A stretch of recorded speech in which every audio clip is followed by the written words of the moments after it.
suppliers pay 50 to 60% less to workers in places like China. We're actually paying 50 to 60% more than they would make from domestic factories. I mean, we do give them more, even if we're not giving them, what, $6 an hour in the United States. Who's we is in the U.S.? Yeah.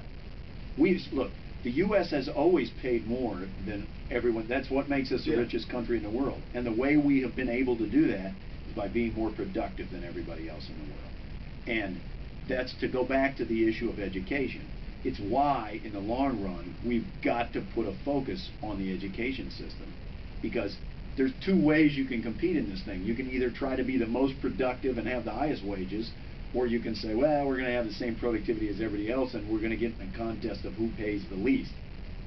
That's not a race you want to win. Nobody wins in that, going that way. An issue that I find symbolic in this campaign is Wal-Mart. We know that Barack Obama said in the summer that he doesn't shop at Wal-Mart, yet a few weeks later when the filing report came out about all campaign expenditures, it was found out that I think his campaign spent somewhere from $400 to $600 at Wal-Mart. Why is Barack Obama saying we shouldn't shop at Wal-Mart when his staff... It said that the staff had spent $500? Yeah, something like that. But then he said... I mean, that seems very small compared with it. It is a multi-billion-dollar no, of course, operation. But why would That's Barack like a guy walked into Walmart and bought a chair or something. Well, there's no cheap products. You get so much for $5. But in all seriousness, why is he wasting his time saying that he personally doesn't shop at Walmart? Look, I'm just a guy that studies the economy, and helps out in economy.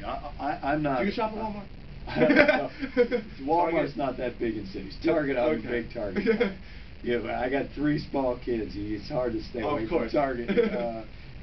So the thing is, the case of Walmart, as you know, is complicated by the fact that Walmart's extremely anti-union, is an extremely anti-union employer, and the benefits that they offer their employees are low. Most of the people there do not have health insurance, and they have used the rules that currently exist about part-time employees and things like that.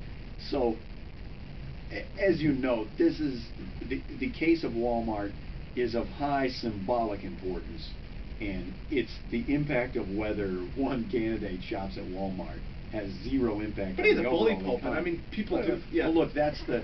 Whenever I have seen him talk about Walmart, it's in the context of saying... A nuanced fix it, not get rid of it. Yeah, look, he wants Walmart to give employees health benefits, or he's trying to send a signal about that he doesn't like extreme anti-unionization kind of behaviors and stuff like that. I think that's where that comes But he recognizes that a multinational corporation like Walmart gives out scholarships. There is somewhat, I hear, mobility. If you work long enough hours, you can move up the chain at Walmart, become a manager, and you can make somewhat of it. It's not like Walmart completely treats all their employees poorly. I'm sure they treat some of their employees poorly, and that should be fixed, but they're not horrible. I don't know. Okay, look, you're out of my... I don't know that. Okay. My parents are in Abilene, Texas. Okay. Walmart's the only place you can shop pretty much in Abilene.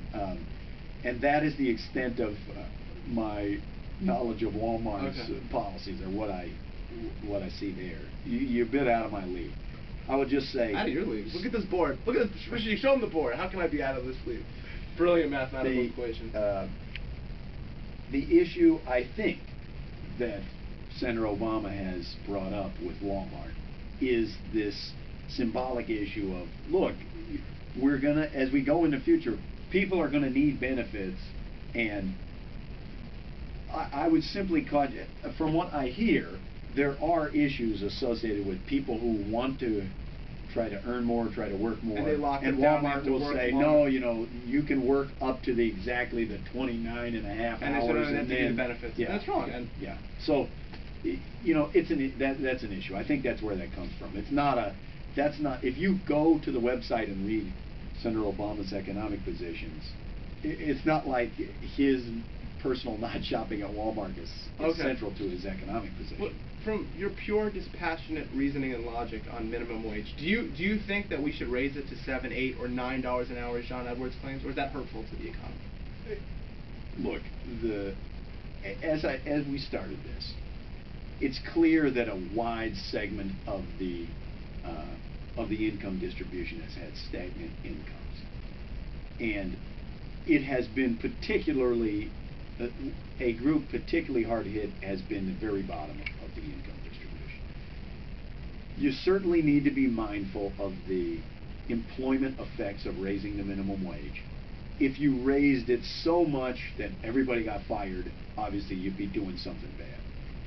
It strikes me that when you go for a period of 10, 15 years where the minimum wage isn't keeping up with inflation, my read of the evidence is that there's not a whole lot of damage associated with raising the minimum wage, and that it does raise the incomes of low-income I've heard workers. two counterpoints to that I read in The Economist. Maybe you disagree with their findings. One is that they're still going to hire the same amount of workers, so employment's not the issue. What the issue is, what The Economist says, at least, maybe they're wrong, is that who it's going to help actually is middle to upper middle teenagers who at $5 an hour don't have an incentive to work during the summer, but they're actually going to work at the $7 to $8 level. So they already have enough money. Maybe they'll get a nicer iPod with the extra few dollars they're making, but it's not really helping the people you want to help. Is that true or not? The number of minimum wage workers in the country is likely in the numerous millions. So I'm sure there's one of every possible group in that group. So it's not to dispute that there is a segment of the minimum wage population that are middle-class teenagers. I'm sure that's true. There are also a lot of working families, the working poor. When combined with the earned income tax credit, I think, and look, most economists very much favor using the earned income tax credit because it allows you to tailor the benefit in a more narrowly targeted way than the minimum wage does. But these things can work together. I mean, as a package, this thing has been extremely beneficial to very low income workers.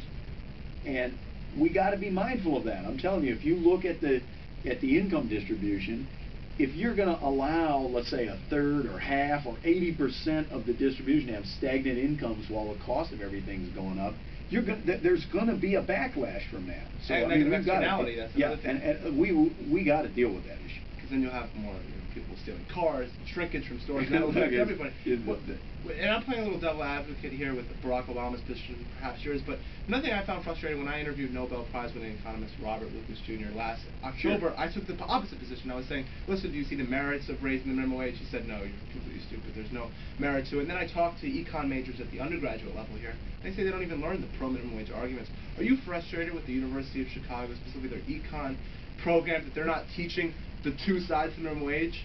Look, University of Chicago's got the greatest economists in the world. But they're not very intellectually honest if they're not teaching. Just remember, the university is a setting that is not, in class, it's not a political setting. So they're not going to go through the political arguments of one or both sides. I mean, if you pick up a textbook, it's giving you the simplest